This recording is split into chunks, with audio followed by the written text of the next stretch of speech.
Tekanan terhadap Iran telah memasuki tingkat baru. Pada hari Rabu 15 April 2026, apa yang terlihat di Teluk bukan hanya krisis militer biasa. Ini adalah pembentukan pengepungan yang menggabungkan blokade laut, aliansi bersenjata, dan jalur energi di luar Selat Hormuz. Teheran mulai kehilangan kekuatan untuk melumpuhkan kawasan melalui selat dan mulai menghadapi tekanan secara bersamaan dari laut, udara, dan ekonomi. Fakta yang paling mendesak sudah jelas. Amerika Serikat telah mengonfirmasi penerapan penuh blokade terhadap pelabuhan-pelabuhan Iran setelah gagalnya pembicaraan gencatan senjata. Hal ini semakin menguat pada tanggal 13, 14, dan 15 April. Dan tempat di mana hal ini meledak adalah di koridor paling sensitif di planet ini untuk energi global. Namun guncangan itu tidak hanya terjadi di laut. Sisi lainnya datang dari kedekatan antara Arab Saudi dan Pakistan. Reuters melaporkan bahwa kedua negara menandatangani Fakta Pertahanan Formal pada bulan September 2025. Dan sekarang, pada 11 April, Pakistan mengirimkan jet tempur dan pesawat pendukung ke pangkalan udara King Abdul Aziz di timur Arab Saudi, sangat dekat dengan Teluk.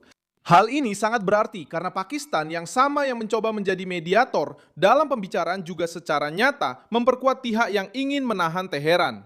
Ini adalah langkah yang tegas, dingin, dan simbolis. Sementara diplomasi berbicara tentang gencatan senjata, kehadiran militer justru meningkat di ambang pintu Iran. Langkah ini menjawab sebuah pertanyaan yang rusak. Bagaimana Teheran sedang dikepung oleh kombinasi kekuatan militer dan reposisi regional? Arab Saudi mendapatkan perlindungan tambahan, Pakistan semakin mendekat ke percaturan Teluk, dan Amerika Serikat tetap berada di pusat tekanan. Pada hari yang sama, tanggal 15, Reuters juga menunjukkan bahwa Riyadh memberikan tambahan 3 miliar dolar sebagai dukungan kepada Pakistan, memperkuat hubungan yang kini bukan hanya bersifat diplomatik. Apakah ini membantu menjelaskan mengapa pengepungan ini tidak terlihat seperti sesuatu yang dadakan? Ini memiliki dasar politik, dasar keuangan, dan sekarang juga memiliki dasar operasional. Namun, pukulan paling diam-diam ada di sektor energi. Arab Saudi memulihkan kapasitas penuh pipa minyak Timur Barat pada 12 April menjadi 7 juta barel per hari. Setelah serangan yang terkait dengan perang dengan Iran, pipa ini mengalirkan minyak dari sisi Teluk ke Yanbu di Laut Merah tanpa bergantung pada Selat Hormuz. Ini mengubah permainan. Karena selat itu tetap penting, tapi tidak lagi menjadi satu-satunya titik sempit bagi bagian penting produksi Arab Saudi. Dengan kata lain, ketika Riyadh membuka kembali jalur ini, mereka mengurangi besarnya ancaman Iran terhadap aliran minyak. Angka-angka menjelaskan mengapa hal ini menakutkan Teheran.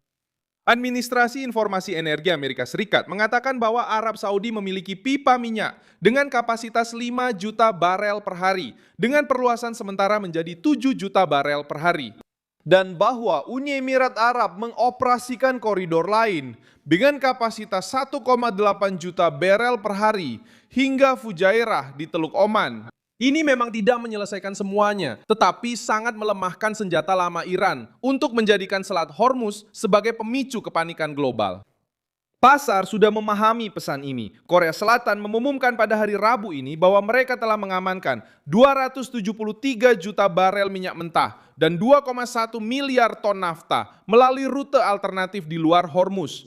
Dari total tersebut, Arab Saudi berjanji akan mengirimkan 50 juta barel antara bulan April dan Mei melalui pelabuhan di Laut Merah, selain memprioritaskan 200 juta barel lagi hingga akhir tahun.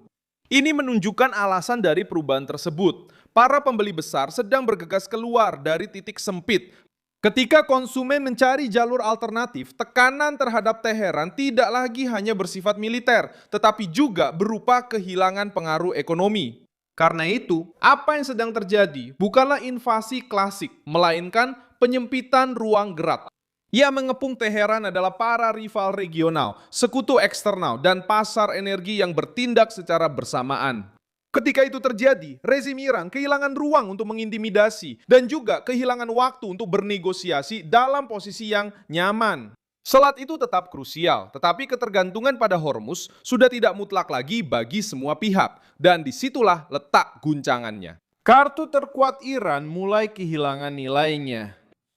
Meski begitu, akan menjadi kesalahan jika menganggap situasi ini sudah selesai. Associated Press melaporkan bahwa gencatan senjata masih rapuh, dan gencatan senjata saat ini berlaku hingga 22 April. Reuters juga menunjukkan bahwa harga minyak tetap sensitif dan setiap serangan baru dapat memicu kembali gejolak di pasar. Jadi, gambaran akhirnya adalah seperti ini. Teheran berada di bawah tekanan karena menghadapi blokade, melihat para rivalnya membuka jalur untuk menghindari Selat Hormuz, dan menyaksikan adanya kedekatan militer antara Arab Saudi dan Pakistan. Dan menghadapi para pembeli yang berusaha mengurangi kemampuan tekanannya. Kepungan semakin ketat sekarang.